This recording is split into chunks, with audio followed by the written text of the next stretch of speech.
क्रांति की शुरुआत जो है वो दूसरों से उम्मीद रखकर नहीं होती है। क्रांति की शुरुआत होती है खुद क्रांति बनने से।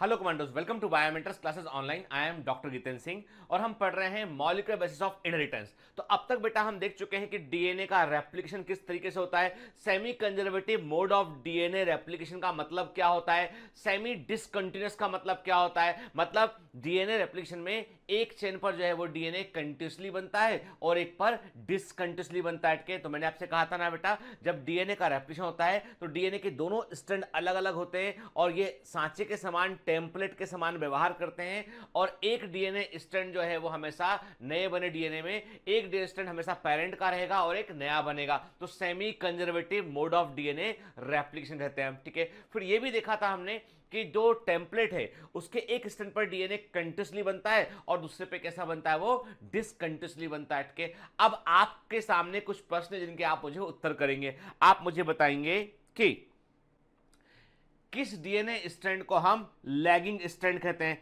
किस डीएनए स्ट्रैंड को हम जो है वो लैगिंग स्ट्रैंड कहते हैं बेटा। ठीक है, और लैगिंग स्ट्रैंड में टेम्पलेट का डायरेक्शन क्या होता है, लैगिंग स्ट्रैंड में टेम्पलेट का डायरेक्शन क्या होता है, आउटसाइड टू इनसाइड के। ध्यान से बात सुन के, लैगिंग स्ट्रैंड, क्वेश्चन ध्यान सुन के, लैगिंग स्ट्रैंड किस डीएनए स्ट्रैंड को कहते हैं और लैगिंग स्ट्रैंड जिस पर बनती है उस टेम्पलेट का डायरेक्शन क्या होता है, आउटसाइड टू इनसाइड, बाहर से अंदर की ओर जिस टेम्पलेट पर लैगिंग स्ट्रैंड बनती है उसका डायरेक्शन क्या होता है, आप मुझे ये बताएंगे। ठीक है, क्लियर। दूसरा इंपॉर्टेंट क्वेश्चन ये है कि आपको ये बताना है कि what is the role of RNA primer in DNA replication के, डीएनए के रेप्लिकेशन में आरएनए प्राइमर का रोल क्या होता है, what is the role of RNA primer in the DNA replication के। क्वेश्चन फिर से बोल रहा हूं और मुझे आंसर चाहिए इस कट के। लैगिंग स्ट्रैंड किस डीएनए स्ट्रैंड को कहते हैं और जिस टेम्पलेट पर लैगिंग स्ट्रैंड बनता है उस टेम्पलेट का बाहर से अंदर की ओर डायरेक्शन क्या होता है। दूसरा क्वेश्चन ये है कि आरएनए प्राइमर का फंक्शन क्या है। क्लियर, ठीक है। चलिए, तो हमारी स्टोरी में हम वापस लौटते हैं। पिछली बार हमने जो है वो लंबी चौड़ी स्टोरी पर बात की थी। हमने कहा था कि डीएनए का रेप्लिकेशन कैसे होता है के, और हमने देखा था कि semi conservative mode of DNA replication में जो है वो एक हमने कॉन्सेप्ट को और ऐड किया। हमने कहा कि यार ये तो सेमी डिसकंटिन्यूअस भी है, एक स्ट्रैंड पर डीएनए जो है कंटिन्यूअसली बन रहा है और एक पर डिसकंटिन्यूअसली बन रहा होता है। क्लियर, ठीक है। तो चलिए कहानी में आगे बढ़ते हैं और ये जो एंजाइम दिखाई पड़ रहा है आपको, जो डीएनए हेलिकेज खोल रहा है, ये क्या है, ये हेलिकेज है। तो हेलिकेज जो है इसको ओपन कर रहा है। के याद रखिए, हेलिकेज अकेला काम नहीं कर सकता है, हेलिकेज को काम करने के लिए लगातार टोपो आइसोमरेज फर्स्ट की रिक्वायरमेंट होती है। ध्यान से बात सुन के, इसलिए एक बड़ा कंफ्यूजिंग क्वेश्चन जो है वो मेडिकल एंट्रेंस में आता है कि हाइड्रोजन बॉन्ड कौन तोड़ता है। तो कई जगह पर ऑप्शन में हेलिकेज होता ही नहीं है, वहां पे टोपो आइसोमरेज फर्स्ट दे रखा होता है, वो आंसर हो जाता है। जब टोपो आइसोमरेज फर्स्ट भी दे रखा और हेलिकेज भी दे रखा हो तो आंसर हेलिकेज आता है। और बेस्ट आंसर क्या होगा, helicase and topoisomerase first together के। तो कई बार क्या होता है बेटा कि क्वेश्चन में जो ऑप्शन दे रखे होते हैं ना उसके अकॉर्डिंग में हमें आंसर तय करना होता है। ठीक है, तो याद रखिएगा, चूंकि हेलिकेज जैसे से हाइड्रोजन बॉन्ड तोड़ के चेन को खोलता है तो आगे चेन उलझती आती है। जब तक टोपो आइसोमरेज फर्स्ट उसको जो है वो सुपर कॉइलिंग को हटाएगा नहीं, तब तक हाइड्रोजन बॉन्ड आगे टूट नहीं सकते हैं। तो दोनों का रोल इंपॉर्टेंट होता है। ठीक है, क्लियर। तो ये हमने देखा कि जो है वो कंटस एंड डिसकंटस सिंथेसिस का ये डायग्राम एनसीईआरटी का फिगर 6.8 इज इंपॉर्टेंट फिगर बेटा। ठीक है, ठीक। और ये जो एंजाइम देख रहे हैं ये कौन सा एंजाइम है, ये हेलिकेज एंजाइम है।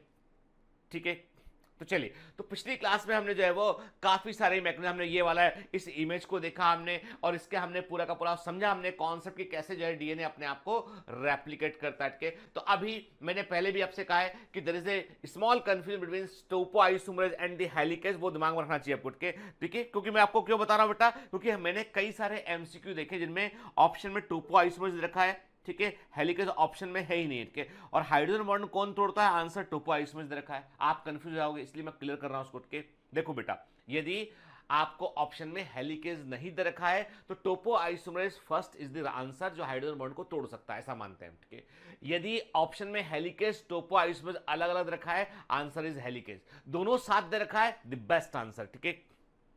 DNA helicase is the enzyme that unbind the DNA double helix by acting on the hydrogen bond down the center of the strand. Okay, for this function the help of topoisomer first is required to reduce supercoil. मतलब ये दोनों मिलकर काम करते हैं कुल मिलाकर के, कुल मिलाकर ये दोनों मिलकर काम करते हैं। आपको बता दूं मैं, रेप्लिकेशन फॉर्क में जैसे जैसे डीएनए आगे बढ़ता है तो क्या होता है एक्चुअली, इन दोनों एंजाइम का अरेंजमेंट कैसा होता है, ये मान लिया ये अपनी का ये टोपो आइसोमरेज फर्स्ट एंजाइम है ये, ठीक है, और इसके पीछे ये होता है ये,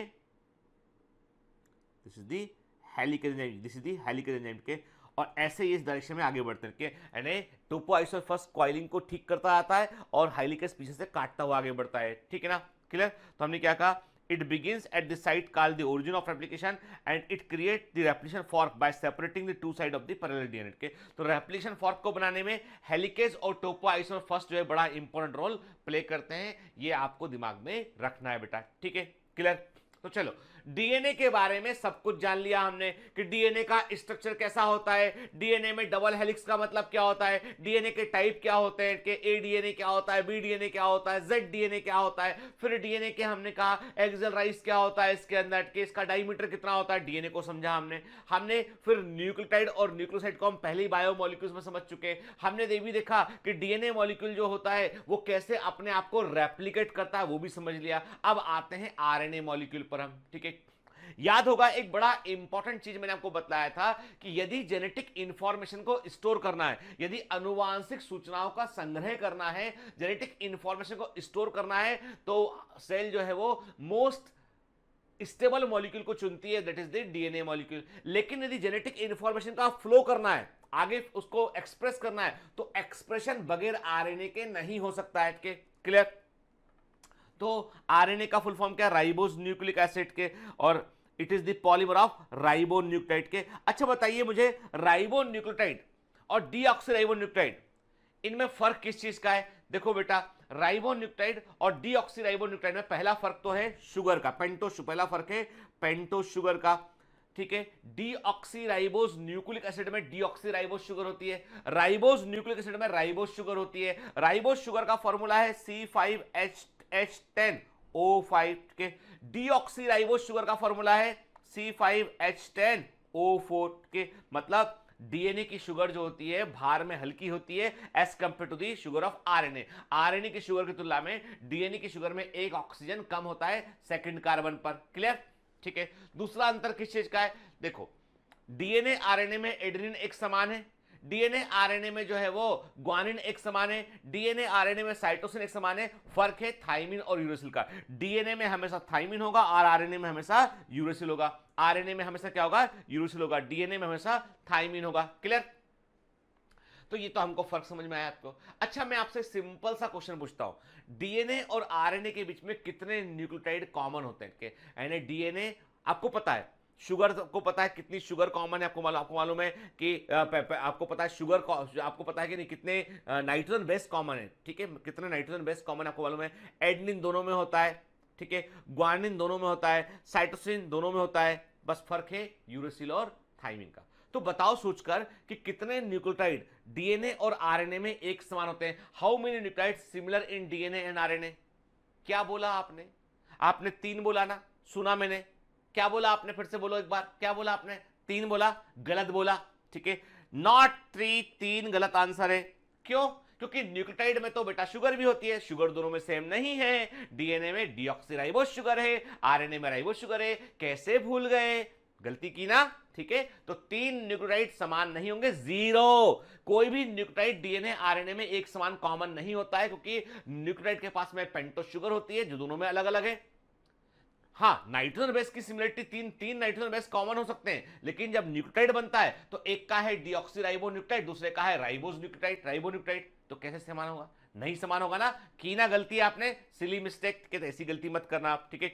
चलो फिर आरएनए दो तरह का होता है बेटा, जेनेटिक आरएनए, वायरल आरएनए, केवल कुछ it is present in some viruses, कुछ वायरस के अंदर हमको ये देखने मिलता है के। और नॉन जेनेटिक आरएनए जो है it is basically involve in the flow of genetic information, ये अनुवांशिक सूचनाओं के प्रवाह में रोल प्ले करता है के। दिनेश की ऑब्जेक्टिव बायोलॉजी में इसको लिखा हुआ एमआरएनए को लिखा है जेनेटिक आरएनए, जो कि गलत है के।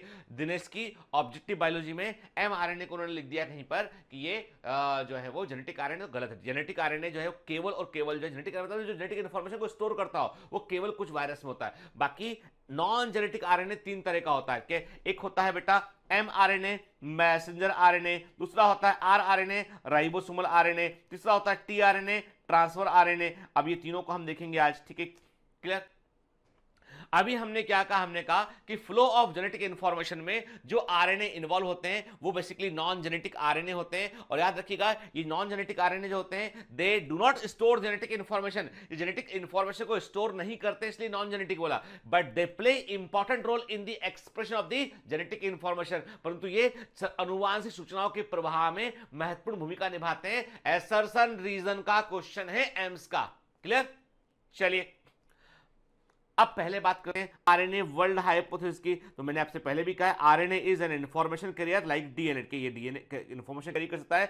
RNA molecule can act as catalyst, catalyst के समान काम कर सकता है, जबकि DNA can not work as a catalyst के। याद रखिएगा ओरिजिन ऑफ लाइफ में हम कहते हैं कि सबसे पहले आरएनए बना, RNA was the first nucleic acid, उसके बाद डीएनए बना। तो हम इसलिए क्या बोलते हैं, हम क्या पाते हैं कि आरएनए कैटलिस्ट के रूप में काम कर सकता है। आरएनए फर्स्ट न्यूक्लिक एसिड है, आरएनए जो है जेनेटिक इंफॉर्मेशन के फ्लो में रोल प्ले करता है के, और आरएनए जो है वो लंबे समय से इस अर्थ पर ओरिजिन ऑफ लाइफ के समय से प्रेजेंट है। इसलिए हम कहते हैं कि इवोल्यूशन, मॉलिक्यूलर इवोल्यूशन की हिस्ट्री को हम आरएनए वर्ल्ड भी कहते हैं, ठीक है, ठीक है। तो आरएनए वर्ल्ड हाइपोथेसिस, अब आपको बताओ इसका एविडेंस क्या है। तो याद करो हमने पढ़ा हुआ है राइबोजाइम के बारे में पढ़ा है, और मैंने एक छोटा सा मूवी आपको बताया था कि एक मूवी आरएनए वर्ल्ड का मूवी मैंने आपको कहा था, एक कम्युनिटी पे मैंने इसको उसका लिंक भी शेयर किया था, जो बायोमेंटर्स ऑनलाइन फिल्म्स का मूवी है, और उस मूवी में हमने देखा था कि आरएनए वर्ल्ड का मतलब क्या होता है, ठीक है।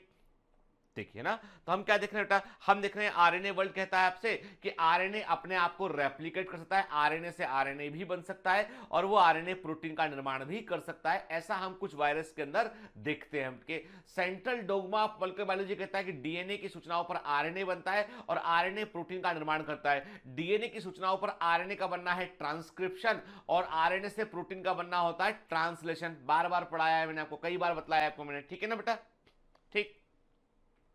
तो Alexander Rich first propose the concept of RNA world in 1962 के, and Walter Gilbert coined the term in 1986 के। तो ये जो आरएनए वर्ल्ड कॉन्सेप्ट है कि आप ऐसा समझ लीजिए कि प्रकृति में जो ओरिजिन ऑफ लाइफ हुआ है, जो जीव जैसे अलग अलग डाइवर्सिफाइड फॉर्म में दिखाई पड़ते हैं, उसमें आरएनए का बड़ा इंपॉर्टेंट रोल है के। आज भी RNA playing very very important role in the expression of the genetic information, ठीक है। तो इसलिए हम कहते हैं इवोल्यूशन के लिए हम एक मॉलिक्यूलर लेवल पे एक वर्ड यूज करते हैं आरएनए वर्ल्ड, और इस जो है वो इस कॉन्सेप्ट को देने वाले साइंटिस्ट थे अलेक्जेंडर रिच, और इस टर्म को दिया था वॉल्टर गिलबर्ट ने, ठीक है। अब नॉन जेनेटिक आरएनए का संबंध किस बात से, इनका संबंध है flow of genetic information in generation, एक इन ऑर्गेनिज्म के। एक जीव में जीन अपने आप को एक्सप्रेस करते हैं तो वो नॉन जेनेटिक आरएनए की हेल्प लेते हैं, तो they are primarily involve in the protein synthesis के। कोई भी जीन अपने आप को एक्सप्रेस करता है by the way of transcription and translation. Central dogma of molecular biology हमने अच्छे से पढ़ा हुआ है, हमें मालूम है कि जीन अपने आप को एक्सप्रेस करने के लिए वो प्रोटीन का निर्माण करते हैं। तो क्या होता है, जीन या डीएनए पहले एमआरएनए बनाएगा, एमआरएनए साइटोप्लाज्म में जाएगा, राइबोसोम की हेल्प से वो प्रोटीन का निर्माण करेगा, ठीक है। तो याद रखिएगा नॉन जेनेटिक आरएनए तीन तरह के होते हैं। सिंपल सा क्वेश्चन नीट में पूछा गया है, राइबोसोमल आरएनए, एमआरएनए और टीआरएनए या transfer RNA. RRNA ribosomal RNA, messenger RNA mRNA, transfer RNA tRNA, जिनको हम सोल्यूबल आरएनए भी कहते हैं, ठीक है। तो पहले बात करते हैं हम राइबोसोमल आरएनए पर बात करते हैं। राइबोसोमल आरएनए कहां मिलते हैं, चूंकि राइबोसोम क्या होते हैं, राइबोसोम के लिए हम आरएनपी पार्टिकल वर्ड भी यूज करते हैं, राइबो न्यूक्लियोप्रोटीन पार्टिकल। याद रखिए राइबोसोम को मैंने पढ़ाया हुआ है, मैंने आपसे कहा था राइबोसोम जो होते हैं उनमें कोई मेम्ब्रेन नहीं होती है, they are made up of ribosomal RNA और प्रोटीन से बने होते हैं, ठीक है। राइबोसोमल आरएनए प्रोटीन से बने होते हैं, और मैंने ये भी पढ़ाया था कि राइबोसोम जो होते हैं they are scaffold for the protein synthesis, हमने ऐसा कहा था कि ये प्रोटीन निर्माण के लिए एक प्लेटफॉर्म के समान काम करते हैं, एंड एमिनो एसिड के बीच में पेप्टाइड बॉन्ड को बनाकर प्रोटीन चेन को बनाया जाता है, एंड सेल के अंदर एमिनो एसिड का इस्तेमाल करके पेप्टाइड बॉन्ड को जोड़कर से उनको जोड़कर पॉलीपेप्टाइड चेन का निर्माण होता है, और ये काम कहां पर होता है? राइबोसोम पर होता है। तो ribosome are the protein machinery of the cell के, और राइबोसोम का कंपोनेंट क्या होता है? राइबोसोमल आरएनए होता है। It is found in the ribosome. और हमको ये मालूम है कि सेल के अंदर, किसी भी सेल के अंदर सबसे अधिक संख्या में जो सेल ऑर्गेनेल मिलता है वो है ribosome. Most abundant cell organelle inside the cell is ribosome. Ribosome is the membraneless cell organelle. Ribosome is the cell organelle that is present in prokaryotic cell as well as in eukaryotic cell. Ribosome वो cell organelle होता है जो prokaryotic cell में भी मिलता है और eukaryotic cell में भी मिलता है। प्रोकैरियोटिक सेल में 70s टाइप का होता है, यूकैरियोटिक सेल में 80s टाइप का होता है, क्लोरोप्लास्ट माइटोकॉन्ड्रिया में भी 70s टाइप का होता है। याद है ना? ठीक है। तो ये 67% राइबोसोम आरएनए होता है, 70s राइबोसोम में 2:1 के, यानी तकरीबन 2 अनुपात होगा राइबोसोम आरएनए का, 1 होगा प्रोटीन का के। तो हम कहते हैं राइबोसोमल आरएनए 70s राइबोसोम का 2/3 हिस्सा होते हैं। ठीक है, 70s राइबोसोम में जो आरएनए और प्रोटीन का रेशियो वो 2:1 होता है। ठीक है, 80s राइबोसोम में 50% के आसपास होते हैं, and it is the most common type of RNA present in the cell के। सेल के अंदर सबसे सामान्य प्रकार के जो आरएनए पाए जाते हैं वो राइबोसोमल आरएनए होते हैं के। They are 70 to 80% of total cellular RNA के। ये सेल के अंदर के कुल आरएनए का 70 से 80% होते हैं। याद रखिएगा, ribosomal RNA is the second most metabolically stable molecule in the cell के। राइबोसोमल आरएनए सेल के अंदर दूसरा सबसे अधिक स्थायी अणु होता है। तो पहला अणु क्या हो गया? First most stable molecule in the cell क्या हो गया? एब्सोल्युटली राइट, बिल्कुल सही बोला आपने। क्या हो गया बेटा? वो डीएनए के। तो second most stable molecule, metabolically stable molecule के। याद रखिएगा कैसे बनता है राइबोसोमल आरएनए बनाने के लिए डीएनए का एक हिस्सा होता है, इसे हम राइबोसोमल डीएनए कहते हैं। देखो बेटा, ध्यान से बात सुनो। प्रोकैरियोटिक जीनोम में क्या होता है? डबल स्ट्रैंडेड सर्कुलर डीएनए होता है। इस डीएनए का एक हिस्सा जो राइबोसोमल आरएनए को बनाता है उसको हम आरडीएनए बोलते हैं, हम आरडीएनए कहते हैं इनके। और यूकैरियोटिक में कैसे बनता है? यूकैरियोटिक में याद करो, यूकैरियोटिक में हमने देखा था कि एक होता है सेट क्रोमोसोम। सेट क्रोमोसोम में सेकेंडरी कॉन्स्टिट्यूशन होता है, वहां से जो है वो एक ट्रेबेंट हिस्सा निकलता है, उससे एक डीएनए बाहर निकलता है और उस डीएनए पर राइबोसोमल आरएनए बनता है। और हम क्या बोलते हैं? राइबोसोमल आरएनए और प्रोटीन से मिला हुआ जो स्ट्रक्चर दिखाई पड़ता है उसको हम न्यूक्लियोलस बोलते हैं। और न्यूक्लियोलस जो होता है वो राइबोसोमल आरएनए को प्रोड्यूस करता है, रिलीज करता है, वो राइबोसोम को प्रोड्यूस करता है। ठीक है ना? क्लियर? फिर in Escherichia coli bacteria 3.2% DNA of genome is rDNA के। एस्चेरिचिया कोलाई के अंदर जो टोटल जीनोम है उसका 3.2% डीएनए जो होता है वो राइबोसोमल डीएनए होता है, जो राइबोसोमल आरएनए का निर्माण करता है। जबकि यूकैरियोटिक में क्या होता है? यूकैरियोटिक में आरडीएनए कहां मिलता है आपको? नॉर रीजन या पार्स क्रोमोसोम ऑफ न्यूक्लियस से मिलता है। अब थोड़ा सा रिकॉल कर लेते हैं। हमने देखा था यूकैरियोटिक के अंदर ये क्रोमोसोम है, सेंट्रोमियर, प्राइमरी सेंट्रोमियर, दूसरी आर्म है इसकी। ठीक है, फिर मैंने कहा था ये सेकेंडरी कॉन्स्ट्रिक्शन है, ये प्राइमरी कॉस्ट, ये हो गया सेंट्रोमियर, ये हो गया सेंट्रोमियर, ये हो गया सेंट्रोमियर, है ना बेटा? याद करो, क्रोमोसोम पढ़ाया हुआ, ये मत बोलना कि नहीं पढ़ाया, पढ़ा चुका ऑलरेडी के। फिर ये क्या है? दूसरा ये हो गया नॉर या सेकेंडरी कॉन्स्ट्रिक्शन। ठीक है, इसके बाद एक हिस्सा होता है ट्रेबेंट, इससे और मैंने कहा ये डीएनए है इसके अंदर। ठीक है, नॉर्मल डीएनए, इसका डीएनए से बाहर निकल जाता है, याद हो आपको? ठीक है, इसके ऊपर राइबोसोमल आरएनए बनता है, आरएनए के प्रोटीन मिक्स होता है इसमें मैंने कहा इसमें प्रोटीन मिक्स होता है। तो अब ये स्ट्रक्चर क्या बन गया? ये बन गया न्यूक्लियोलस बन गया। तो न्यूक्लियोलस किससे बना होता है? राइबोसोमल आरएनए और प्रोटीन से न्यूक्लियोलस बना होता है, जो राइबोसोम को बना के रिलीज करता है उठ के। तो राइबोसोमल आरएनए कहां मिलता है हमको? वो हमको मिलता है जो यूकैरियोटिक का जो आरडीएनए है, राइबोसोमल डीएनए है, वो सेकेंडरी कॉन्स्ट्रिक्शन के नीचे वाला जो सैटेलाइट ट्रेबेंट वाला हिस्सा होता है उसमें पाया जाता है। यही डीएनए का हिस्सा बाहर निकल के जो है राइबोसोमल आरएनए का निर्माण करता है। ठीक है, क्लियर? देखिए लिखा है इसमें, in eukaryotes they are the ribosomal RNA formed in the nucleus के। तो यूकैरियोटिक में राइबोसोमल आरएनए कहां बनता है? न्यूक्लियोलस में बनता है। ठीक है ना? अब बात करते हैं हम एमआरएनए की बात करते हैं। याद रखना, ribosomal RNA generation after generation जो है वो उसमें बड़ा परिवर्तन नहीं आया के, यानी आज के कई हजारों वर्ष पहले राइबोसोम आरएनए का जो सीक्वेंस था ना, लगभग वही सीक्वेंस आज भी है, इसलिए इसको हम second most metabolically stable molecule कहते हैं। इसके अंदर बड़ा परिवर्तन नहीं आया के। तो ribosomal RNA is very important to understand the relationship among the organism, जीवों के बीच जो संबंध है उनको समझने में राइबोसोमल आरएनए जो है एक प्रकार का अच्छा एविडेंस होता है। ठीक है, फिर एमआरएनए की बात करते हैं। टर्म एमआरएनए को देने वाले साइंटिस्ट थे जेकब एंड मोनार्ड। आईएमपी है, एम्स के अंदर पूछा गया है, जिपमर के अंदर पूछा गया है बेटा, के ऑलरेडी एग्जाम में आया हुआ क्वेश्चन के। तो एमआरएनए टर्म को देने वाले साइंटिस्ट थे जेकब एंड मोनार्ड।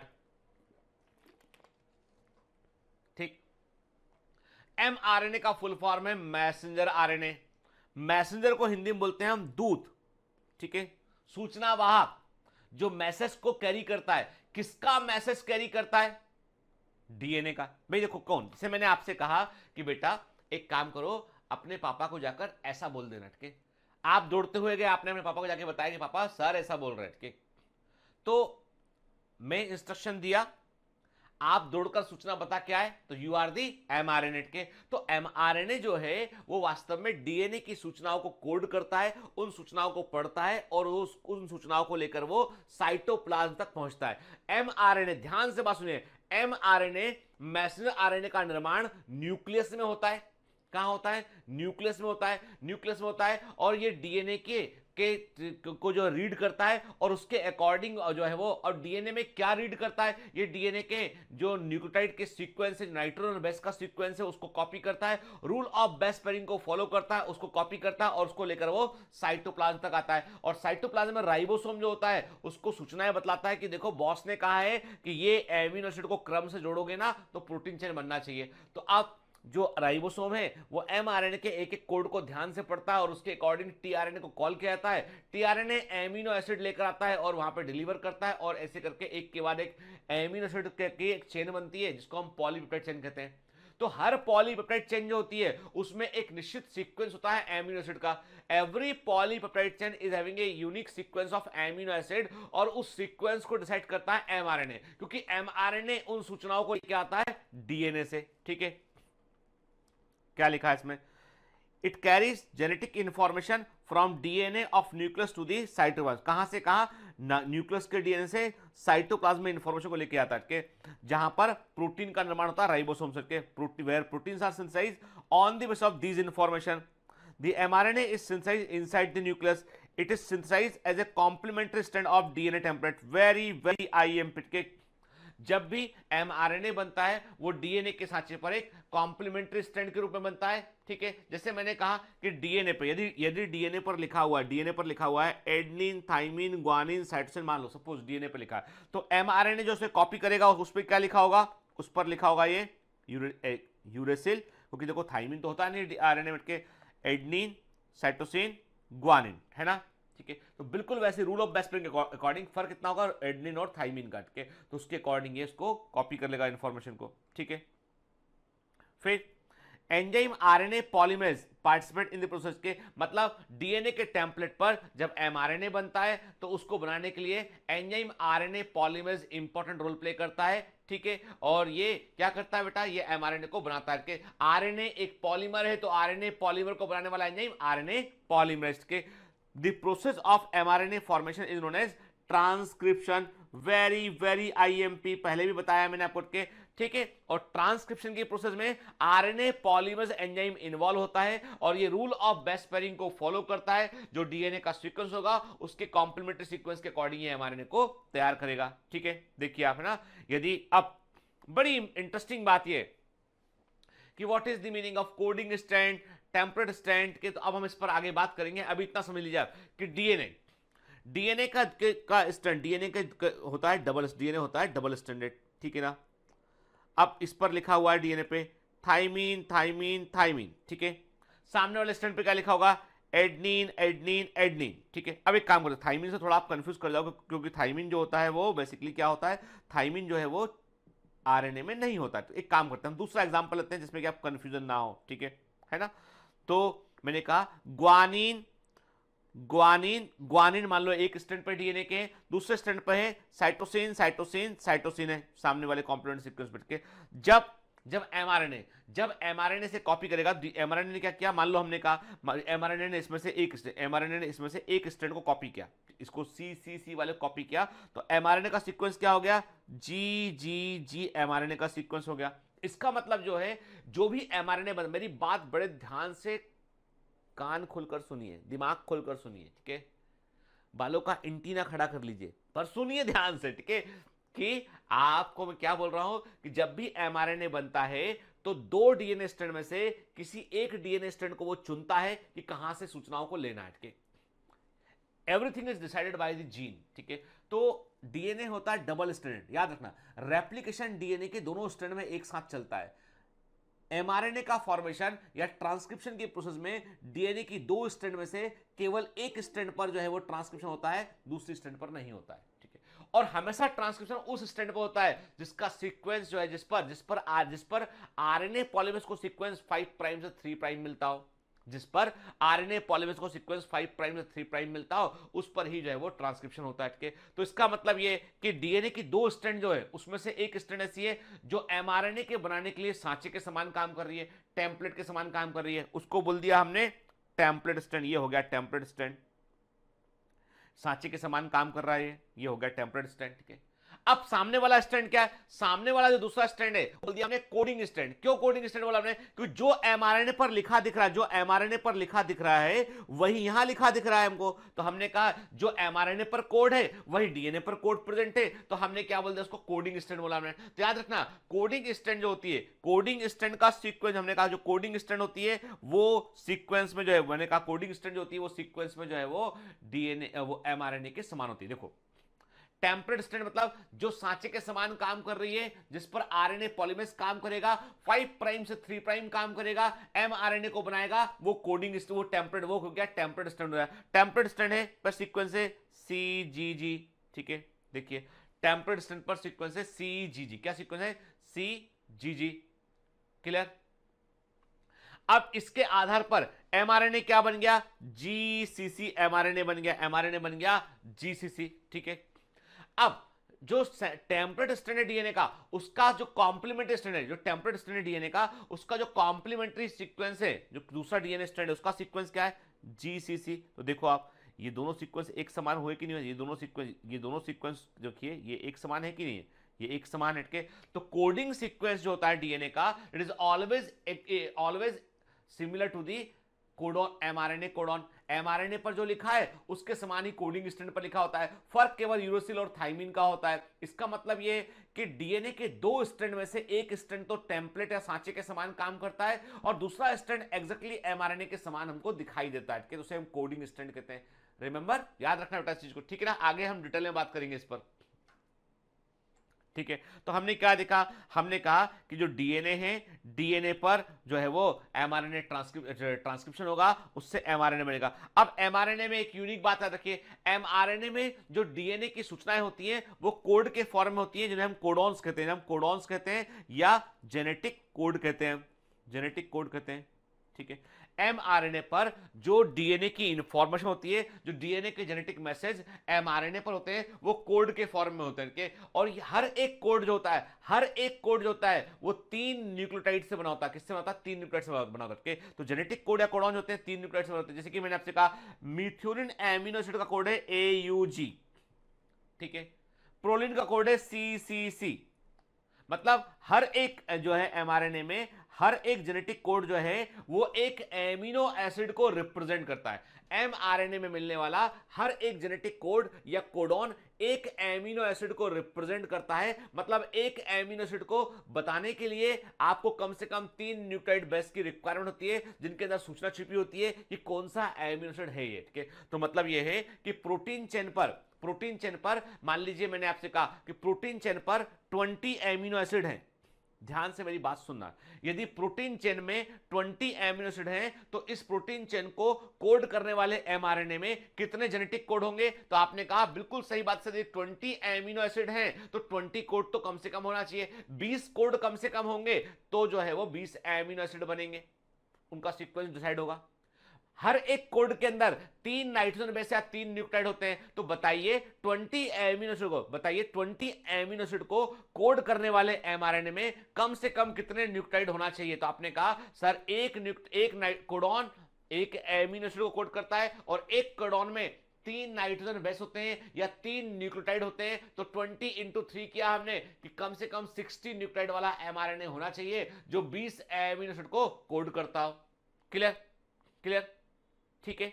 अब ये बताओ नॉनसेंस कोडॉन कहां गए सर, हम बाद में बात करेंगे। ठीक है, मैंने कहा कम से कम आपका जो एमआरएनए है उसमें 60 न्यूक्लियोटाइड होंगे तब वो 20 एमिनो एसिड को वो कोड कर पाएगा। क्लियर? तो हमने क्या कहा? हमने कहा सूचनाएं जो होती हैं वो कोड के फॉर्म में होती है कि आप समझ लीजिए कि जो एमआरएनए है वो डीएनए की इंफॉर्मेशन को कोड के फॉर्म में। इसका मतलब सिंपल सी बात है कि डीएनए के पास जो सूचनाएं हैं वे भी ट्रिपलेट के फॉर्म में, यानी डीएनए के ऊपर जो एमिनो एसिड का सीक्वेंस की इंफॉर्मेशन लिखी हुई है वो भी ट्रिपलेट के फॉर्म में लिखी हुई है। आप समझ लीजिए कि जो मॉलिक्यूलर बायोलॉजी है, जो जेनेटिक्स है, उसकी दुनिया में जो एक लैंग्वेज चलती है। समझिए बात उसके कि जो मॉलिक्यूलर बायोलॉजी है, जेनेटिक्स है, वहां पर सेल के अंदर जिन सूचनाओं को हम अब देखते हैं उन सूचनाओं को एक्सप्रेस करने के लिए अपनी उनकी एक लैंग्वेज होती है। उस लैंग्वेज की खास बात यह है कि उस लैंग्वेज में केवल 4 लेटर होते हैं। मेरी बात बड़े ध्यान से समझने की कोशिश कीजिए। यानी देखो जैसे हम बात करते हैं जो इंग्लिश लैंग्वेज है उसमें 26 लेटर उसके अंदर है ना, A to Z। हिंदी में अधिक है, चाइनीज में और अधिक है, कोरियन में भी अधिक होते हैं। हर लैंग्वेज में अलग लेटर है ना। यहां पर हम बात कर रहे हैं कि जो डीएनए की अपनी भाषा है, सेल के अंदर जिस लैंग्वेज पर सब लोग काम कर रहे हैं ना, वो इंग्लिश नहीं है, वो हिंदी नहीं है, वो डीएनए की अपनी भाषा है। और डीएनए की अपनी लैंग्वेज में केवल 4 ही लेटर है। जैसे आप बोलते हो ABCDEFGH से लेके Z तक बोल देते हो आपके। हम कहते हैं जब डीएनए के बच्चे से पूछते हैं, छोटे डीएनए से पूछते हैं कि छोटे डीएनए तुम बताओ तुम क्या क्या सीखे, बोलता है हम सीखे ATGC। बस हमारी भाषा इतनी के मतलब डीएनए की लैंग्वेज में केवल 4 ही लेटर है, ATGC। मतलब डीएनए की लैंग्वेज में केवल 4 ही अल्फाबेट, 4 ही लेटर है। और जो कुछ भी होता है वो इसी कॉम्बिनेशन होता है। जैसे हमने आपसे कहा कि आप इंग्लिश का एक नॉवेल पढ़े या आप एनसीईआरटी बायोलॉजी का पढ़ रहे हैं इंग्लिश वाला, है ना। एक हिंदी भी पढ़ रहे हैं कुछ बच्चे, पर मैं इंग्लिश वाली बात कर रहा हूं। तो आपके इंग्लिश लैंग्वेज में 26 जो अल्फाबेट है उसी से सारा काम चल रहा है।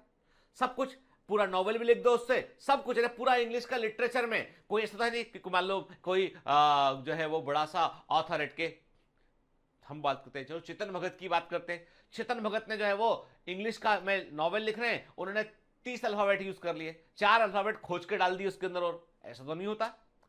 किसको समझ में आएगा वो अल्फाबेट? किसी को समझ में नहीं आएगा। बट के लैंग्वेज जो होती है वो चीजों को जनरलाइज करती है।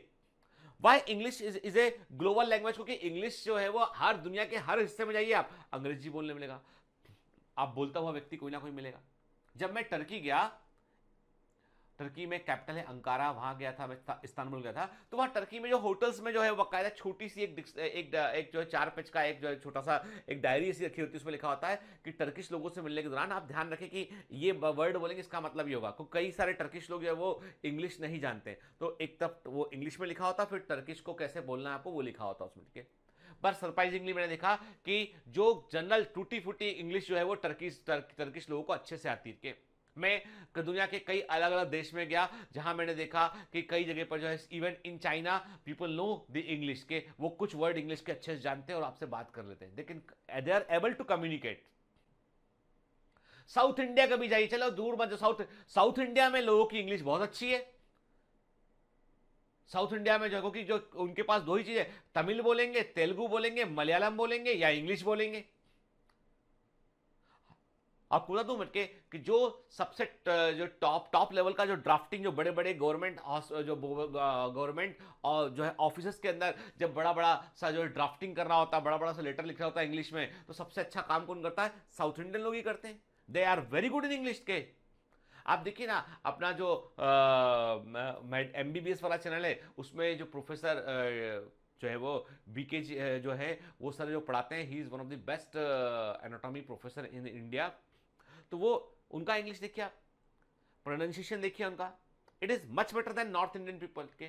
क्योंकि हम लोगों का हिंदी इतना पॉपुलर है हमारे बीच में कि हम हिंदी इंग्लिश मिक्स करके सब तरह की भाषा हम बोल लेते हैं एक साथ, ठीक है। मेडिकल में अब कई बच्चे बोलते हैं मेडिकल में सर हिंदी, अरे भैया मेडिकल में हिंदी होती ही नहीं है, आपको पढ़नी है बड़ी बड़ी बुक्स पढ़नी है, आपको इंग्लिश तो आना ही चाहिए आपको। तो कॉलेज या प्रोफेसर क्या बोल रहा है आपको कुछ समझ में नहीं आया के, आपको लगेगा एक आदमी आया जो एनाटॉमी में लेक्चर चल रहा है या फिजियोलॉजी का लेक्चर चल रहा है, एक प्रोफेसर आया आके 1 घंटे क्या बोला, किसको बोला, कहाँ चला गया, तो बिल्कुल वैसा है हॉलीवुड की मूवी देखना। हॉलीवुड की मूवी इसलिए देख लेते हैं वो सीन समझ में आते हैं, वहां तो सीन भी समझ आते हैं। एक आदमी खड़ा बोल रहा है, क्या बोल रहा है, किसको बोल रहा है, किसकी समझ में आ रहा है, ठीक है। तो हिंदी वालों को दिक्कत होती है कई बार, इसलिए डरिए मत, आप साथ हैं मेरे, इंप्रूव हो जाएगा, सब कुछ बढ़िया होगा, ठीक है। चलिए, तो मैं आपसे क्या कह रहा था बेटा, मैं आपसे कह रहा था कि डीएनए की अपनी भाषा है, उस भाषा में 4 ही अल्फाबेट है, ATGC।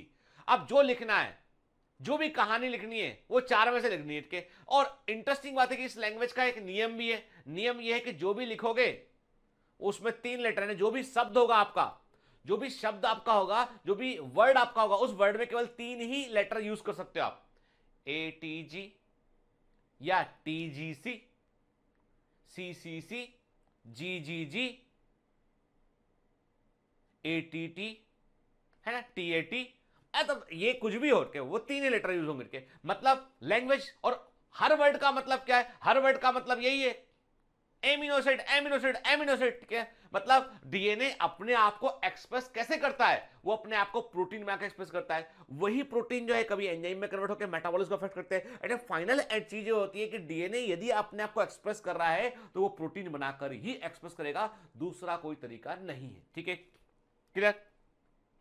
तो हमने क्या कहा कि डीएनए पर होते हैं जेनेटिक मैसेज, कि DNA has genetic message, this genetic message are copied by the mRNA and the mRNA has these messages in the form of genetic code और codons के, ठीक है। mRNA पर ये जो डीएनए के जेनेटिक मैसेज होते हैं वो जेनेटिक कोड और कोडॉन्स के फॉर्म में होते हैं, क्लियर, ठीक है। हर एक जेनेटिक कोड एक बेस्ट ट्रिपलेट होता है, very very IMP and most common question के, हर एक जेनेटिक कोड एक बेस्ट ट्रिपलेट होता है, मतलब 3 न्यूक्लियोटाइड से बना होता है। It means it is made up of 3 nucleotides, का मतलब ये 3 न्यूक्लियोटाइड से बना होता है। एक अकेले एमआरएनए पर कई सारे जेनेटिक कोड पाए जाते हैं, कि और हर एक जेनेटिक कोड एक एमिनो एसिड को कोड करता है, ठीक है ना। और जेनेटिक कोड का सीक्वेंस होता है एमआरएनए पर, जो जेनेटिक कोड का सीक्वेंस होता है वो प्रोटीन चेन में एमिनो एसिड के सीक्वेंस को डिसाइड करता है। क्योंकि देखो बेटा, मैंने कहा ना आपसे, हर एक जेनेटिक कोड एक एमिनो एसिड को कोड कर रहा है, ठीक है।